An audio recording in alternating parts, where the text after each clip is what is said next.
Hey, what's up, everybody? Welcome to the internet and welcome to my channel. It's me, Odio, and I'm here today to do a Superman 2025 review for you. Oh, I have been waiting for this one. Let's get into it.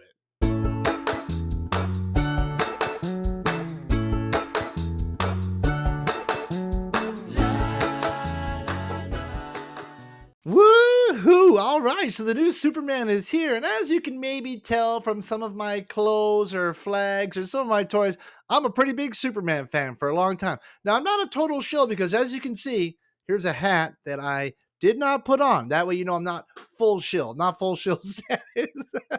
If you're new here, just so you know, I'm a pretty big Superman fan. I've brought it up several times, but I've watched a real lot of them. I mean, even the old George Reeves show I've seen in that Mole Man movie. I watched Lois and Clark when that was out in the 90s. I've watched a lot of them. The 1978 Superman is one of my top 5 movies of all time. I love that movie. Christopher Reeve really embodies Clark Kent and Superman and those ideals, so that one's my favorite. Yes, I'm here to fight for truth and justice in the American way. We got a new one here today with David Corenswet being Superman, and he's rebooting it again. And you know, I hear people talk about superhero fatigue and stuff like that. We might start getting Superman fatigue here soon. We've had like just in the last like 20 years, we've got Superman Returns, we've got the Man of Steel with a very angry Superman, Batman versus Superman. Then he showed up in the Justice League from Joss Whedon movie. Then he's in the Snyder Cut Justice League. Then he shows up only for a couple seconds at the end of Black Adam, but Superman's all over the place. Plus, he's got a show that was out for a while too. I mean, it's a and there was a new animated one again. They do a lot, and there was the animated show from the 90s I was a big fan of, and I feel like this movie draws a lot from the Silver Age. But anyway, just saying, I've seen them all. I've seen all the different iterations, and I've got thoughts on all of them. But this one is honestly not like any of them. It's kind of its own thing, closer, like I said, to the Silver Age comics. Actually, I love the old Max Fleischer Superman comics too. They're old, but you watch the anime, they redid them in HD. They still hold up. But anyway, I'm just sharing that just so you know about my knowledge of Superman and why you think I may sound like a shill. So at least when you hear my review, you'd be like, yeah, this guy knows his Superman. Let's see what he has to say. Well, one thing I'll say right away is James Gunn's Superman is definitely James Gunn's Superman. Has a kind of a feel that he has with his trademark comedy and humor. And there's a whole bunch of different groups in this. Honestly, there's a lot of characters in this movie. It's really, I would kind of say, overstuffed. Unlike Man of Steel or Superman Returns or the original Superman 1978, it's not just his movie focused on Superman doing great things. It's a whole ensemble cast. As a matter of fact, it opens up with Superman on the ground after getting beat down, which is a common theme in this movie. Then he has to get help by some robots, get recovered, and go back and fight again and get beat up again. Like, it happens a lot. But anyways, I want to get into some of the characters and the plot. I am going to get pretty spoilery, but let's get into it here. So just right out the gate at the start of the movie, after Superman gets beat up for the first time and we get introduced to his little robots in the Fortress of Solitude that are taking care of it, then we get to see the Hammer of Baravia, which is a super powered villain from Baravia or whatever. Of course, it's Ultraman. You're going to get that from the trailer. It happens in the first like 10 seconds of the movie. Now, this is not Ultraman from Earth 3, who's like the leader of the Justice Gang. It's not even like the Ultraman, the Japanese one.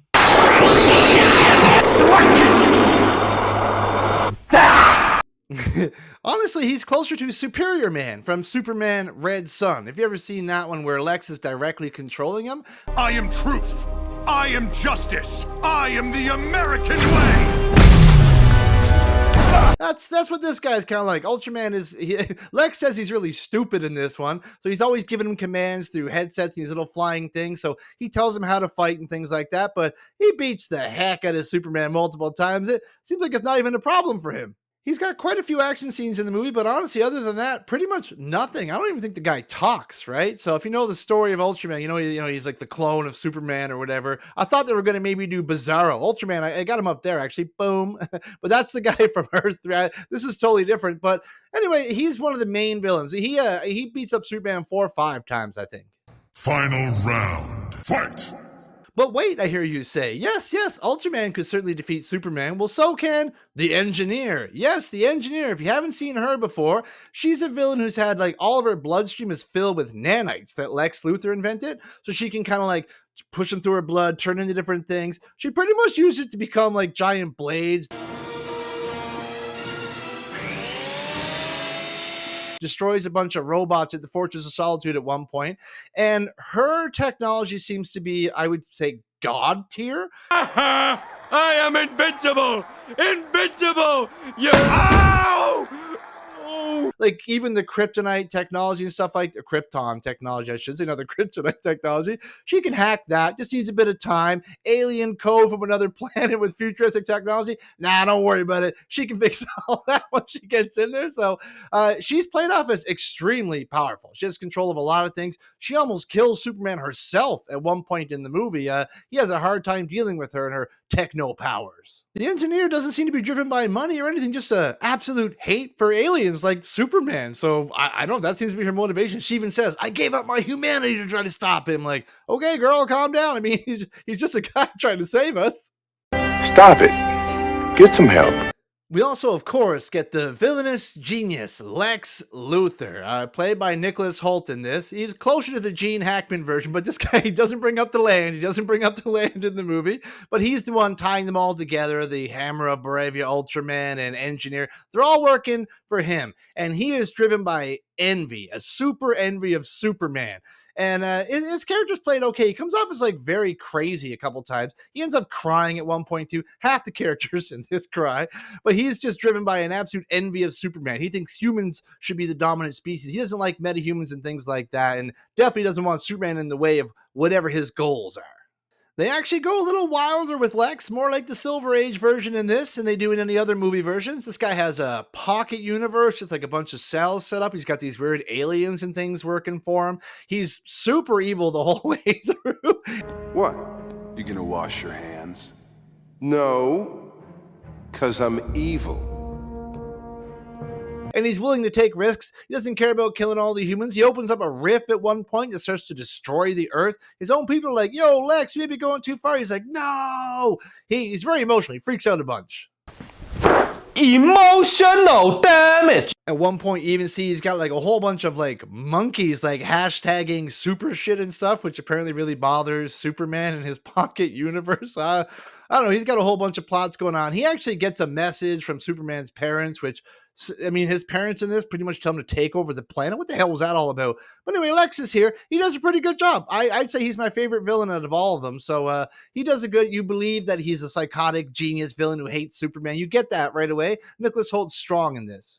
Some of the more inconsequential characters are done pretty good, like Miss Tessmacher's in it. She's like a really hot girl taking selfies who's totally enamored with Jimmy. And just like every other Lex Luthor version, she's gonna, betray him because she loves Superman or someone else. But yeah, I mean, she's done okay in this. I liked her portrayal. It's sort of interesting. She's infatuated with Jimmy. Getting to Jimmy, Jimmy's all right in this. His characters look pretty cool. The way he's played, he comes off as like an earnest little dork at the office, but also somehow as a secret ladies' man.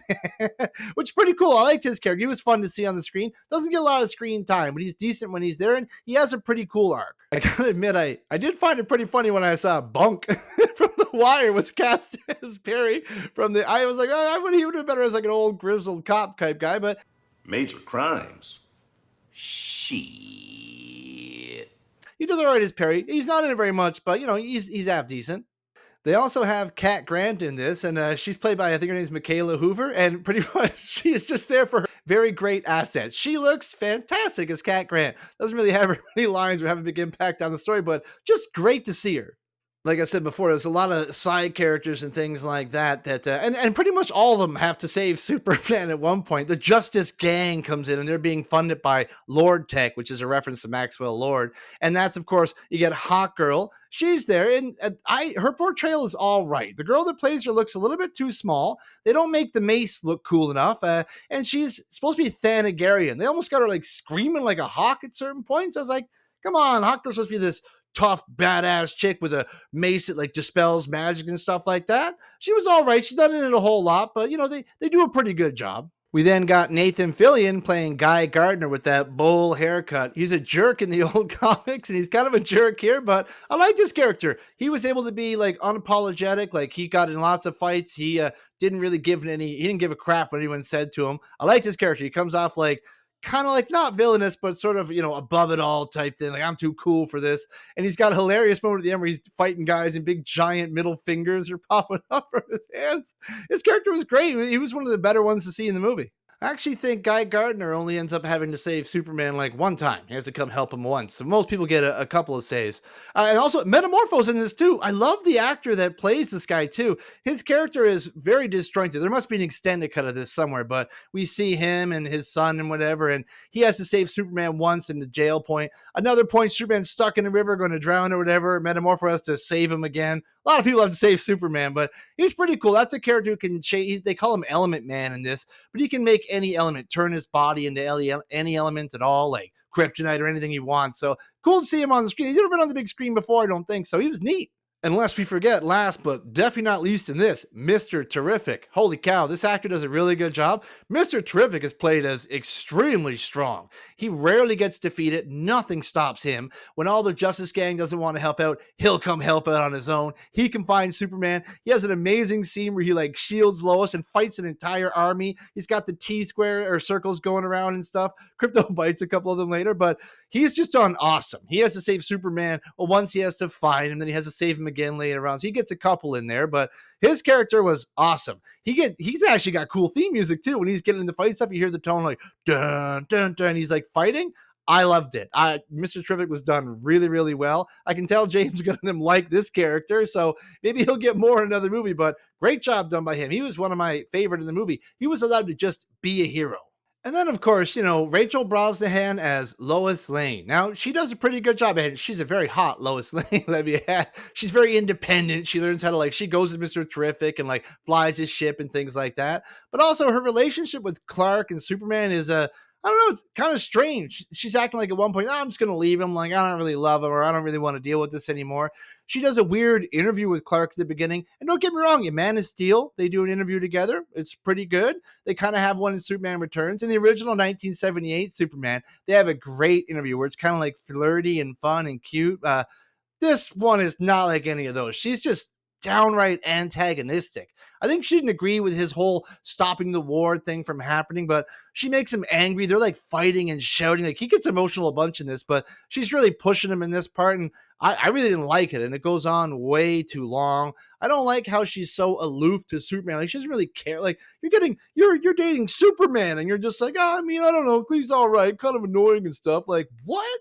Overall, her performance was all right. I thought she did good. I didn't love it. I don't think she's ever going to be my favorite Lois, but she doesn't do a bad job, and she's pretty fun to watch on the screen most of the time. She has a lot of the parts that I just felt really dragged it down, and her and Clark have almost no screen time together.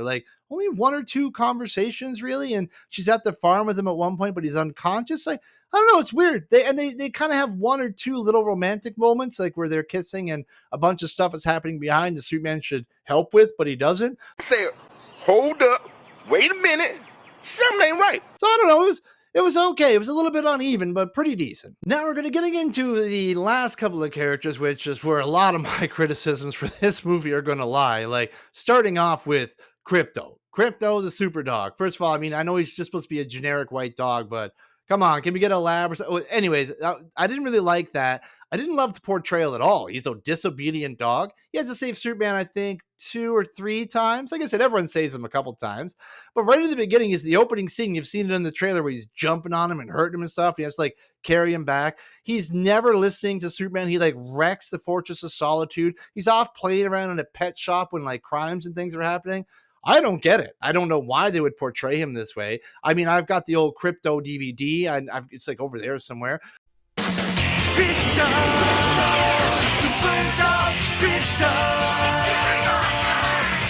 I've watched Crypto, the super dog with Scooby-Doo. I've seen him in the DC Super Pets. What is with this portrayal? At first I couldn't figure out what was going on. Listen, the original Crypto, I know he's pretty old. I think he's technically Golden Age. Silver Age starts 56. I'm pretty sure it's 55. Otto Binder makes him in a comic, and it's young Superman, Superboy or whatever. And Jor-El, when making the rocket to send his only son back, tested the rocket with this dog first, who was Kal-El's dog. It gets knocked off course by about 10 years and then finally makes it down to Earth and has similar powers to Superman. Crypto, and he's his dog and his friend and everything like that, and he's super obedient and listens, and he can help him fight crimes, shoot I-beams and stuff. I don't know who the hell this dog was, but I figured it out, and I totally forgotten Tom King is involved in this whole new DC universe. Good lord. They even bring it up in the movie. They're like, oh, it's not his dog or whatever. And I was like, no, it's not going to be. Yes, it is. Supergirl, Woman of Tomorrow. That comic, I don't know if you remember that or not. If you haven't read that comic, good. You probably shouldn't. But in that comic, she has Crypto. It's like her dog. So in this, it's that Crypto. That's why disobedient and doesn't listen to Superman. Why can't he have his own Crypto? Why are we using this one? I don't know. I don't know that.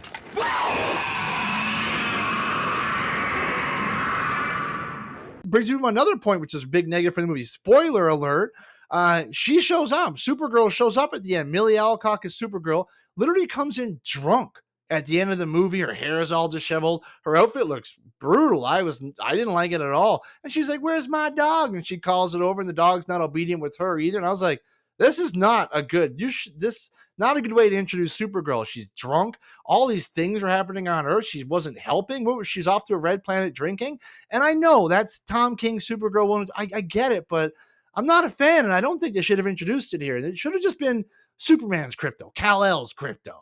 And then, of course, we get to the big dog, the big blue, the big part of the review. I saved this for last because this is where most of what I want to say is.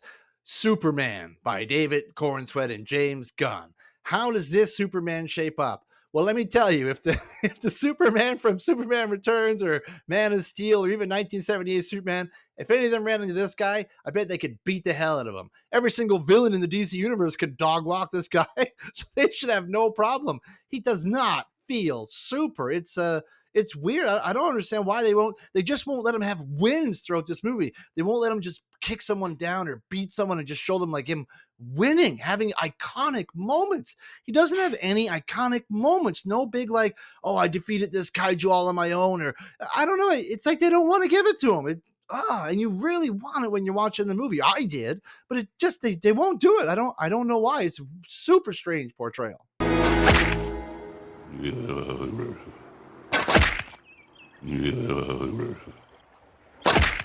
And also, when it comes to his backstory, what the hell, James Gunn? Screw you. Jor-El and Laura, you're telling me they sent Superman there to rule and conquer and take over the planet? No, they didn't. No. Even the old Gene Hackman, like back then, like with the evil Lex Luthor and stuff like that, even he knew Superman was not evil. Like he knew it because his parents sent the message through, like, don't destroy their timeline. I know he goes back in time, whatever, to save Lois, but he says, don't interfere, try to be a beacon to them, like, not take them over and sire a bunch of sons for nuclear. What the heck was that? Again, I don't like the take on that, and not at all.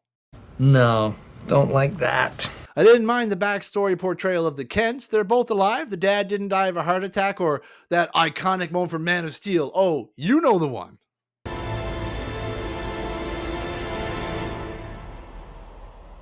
So the parents are portrayed better than that, but again, they use this weird message from his parents that he's going to take over the whole world, to turn the government against him and stuff. And they keep saying throughout the whole movie, oh no, it's actually valid. It's not a fake message. Like, God, shut up, movie. I mean, if you had to sum up the Superman in this movie in one word, it would definitely be like loser. It opens up the movie like he loses to the Hammer Bravia, has to get help by Crypto and robots, and he just goes up and loses to him again in front of everybody. Like, why? What are you doing? And then he gets his whole Fortress of Solitude gets destroyed by the engineer in them. He loses Crypto the dog. He has to fight a kaiju, but he can't defeat it. The Justice Gang has to come help him out. He just surrenders to Lex at one point because whatever, right? Why not? And I know that Lex gets him prisoner in a couple of them when he gets the necklace around him and stuff like that, but not like this. I mean, I didn't like it at all. And then they have Metamorpho that when he's in prison has to save him. And the movie just seems insistent on like taunting him. After Lex captures him and puts him in a cell, they like some nice hot dog vendor that talked to him, they just like shoot him in the head in front of him. I'm like, what is this movie? You already have him prisoner and everything. What do you want him to do? Like, he's sitting there suffering. I didn't like it. And then even when he tries to get out of prison, he can't. Metamorpho has to help him again. They have a terrible looking scene in this proton river in the rift or whatever. Man, I don't know. A lot of these scenes, they did not nail it for me. He just has very few iconic heroic moments. Like, he doesn't win any fights. All he does is lose. He does save a few people. He saves a squirrel at one point. You better be lucky that squirrel didn't turn around and try to fight him. Probably would have kicked his ass. Hi there! Then another point, he like stops a building from crushing a lady. He saves a dog from getting crushed under her foot. And he protects a girl one time, and that's pretty much it. Like, And even those, he doesn't even win those fights. Those are just little offshoots of what happens. But overall, I mean, I get it. I guess they want to show a Superman that struggles, but this is too much. This movie's like 2 hours long, at least like over 90 minutes of it. He's either on the ground or in prison or hurt or not on screen or defeated somewhere. I don't know. It does not feel like an iconic take on Superman. He had to be saved like I should have counted. Like it had to be like 9 or 10. I've seen this movie twice. He had to be like 9 or 10 times he was saved. He hardly does anything on his own. Right? It's just I don't know. They don't want him to be the iconic leader. And oh my goodness, just as a side mention, holy horrible costume, Batman. It looks bad. It looks straight up baggy. I don't understand why they got it like that. Holy guacamole! Like it seems like it's baggy, the collar doesn't fit right, and it's kind of like sticking out. The trunks and stuff look okay, but I don't know. No, I mean, you see all my Superman stuff, but you don't see that logo on anything, except maybe that guy up there. I think he has it with crypto there, but yeah, I'm not a big fan. I don't mind the new logo too much, but I really did not. I did not like the suit. Just compare it. Look at like Henry Cavill, and then look at like the 1978 Superman, and look at this. Like what? Also, on a side note, holy shit, where's Clark Kent? Who the hell is this guy? This guy's almost arrogant. He barely plays Clark Kent in the movie. At one point, he tells this guy Steve to just shut up. He says he's interviewing himself. Like he's like, oh, I got to interview with Superman, whatever. And Lois like, you shouldn't be interviewing him all the time like that. You know, it may look bad. I'm like, what? Clark never used to do all this. What is going on here? And he acts all aloof and cool. And we get an explanation on the glasses. Oh, the glasses actually distort reality around. They're just glasses. Come on, man. We don't need all this. You don't need to do that. Like, just let it happen. It's been happening forever, you know? Have you ever seen the, like Scooby-Doo and Crypto 2? They put the glasses off, and I was like, oh, who is this person? Like, they should have just made it kind of a little joke. We're doing the Silver Age anyway. It's all wacky. And who is this? No, we haven't met. Like, what are you talking about? That's Velma! Also, definitely the most emotional Superman of all time. This guy has no stoicism. He's like crying at one point. He's like arguing, fighting with Lois and yelling, you know how hashtag super shit really bothers me. Bro, what? Why? What? Bro, what are you talking about, man? And what are they doing talking about hashtags in this movie anyway? Yeah, it really dates the movie. You don't want to do that. You want your movie to be timeless. And if it's, even if you're going to have some reference, like in the 1978 one, remember he takes a look around for a phone booth and can't find one. A fun little reference or something like that, I think, would have really worked. Acting like he's really upset or like emotionally incapacitated just because of some messages on the internet. I don't know.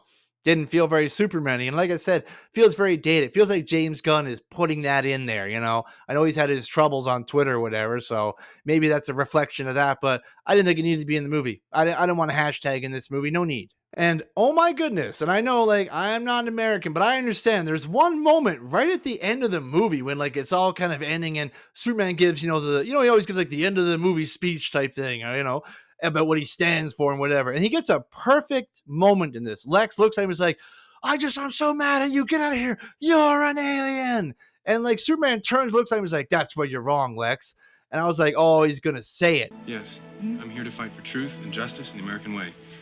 This is the perfect time to look at the camera and be like, I'm an American and I stand for truth, justice, and the American way. I would have jumped out of my seat and cheered like, yeah, that's the way, Superman. You tell Lex Luthor. Okay. They don't do none of that. He just cries and has an emotional little, I came here and I love people and whatever, so that makes me human. Like, ugh. Come on, like what a wasted moment. It was like the time to give that speech, and that would have been an iconic thing you could have put in every trailer. You would have filled these theaters up. I'm not saying I'm sure it's gonna make a lot of money, but it needed that. It needed an iconic Superman moment, and this movie lacks it. They don't want to give it to him. They don't want to give him that clear, I am more powerful than all of you win now and then. They don't want to let it happen, and they really should. There is a few moments where, like I said, he does win. There are a few moments here and there, but they don't let them sit long. They don't let his wins sit that long. They crack a joke or move on or whatever. And it's a movie that honestly it's overstuffed. There's too many people in this movie. You should just be focused on Superman. Overall, I thought when the movie's working and the action is flowing and everything like that, when Superman gets his big wins or fights off the guys, or when you see the Justice Gang come in and kick some butt and things like that, you get to see Lois and Jimmy and everybody. You get to see Lex being evil and Crypto helping people. You get a lot in this movie. It gives you a lot of what you want to see as a Superman and a comic book fan. They even at one point do have Superman fight a kaiju.